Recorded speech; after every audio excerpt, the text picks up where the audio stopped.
அடுத்த பேச்சாளர், இவர் ஒரு பாடகி, பட்டிமன்ற பேச்சாளர், பல புத்தகங்களின் ஆசிரியர், கவிஞர் தேவி சந்திரா அம்மா அவர்களை தலைப்பு கடமை செய்பவனுக்கு துன்பம் தூரத்தில் நிற்கும் என்ற தலைப்பில் பேச வருகிறார். ஒரு பலத்த கரகோஷம் ஒன்று கொடுங்க. வாங்க.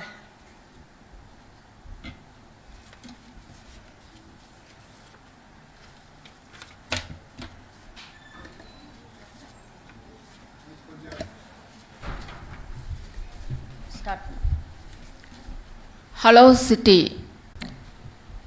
எமது வணக்கங்களை தெரிவித்துக் கொள்கிறேன். தொலைக்காட்சியை மிக சிறப்பாக நடத்தி கொண்டிருக்கும் திரு லோகநாதன் நிர்வாகி அவர்களுக்கு என்னுடைய மனமார்ந்த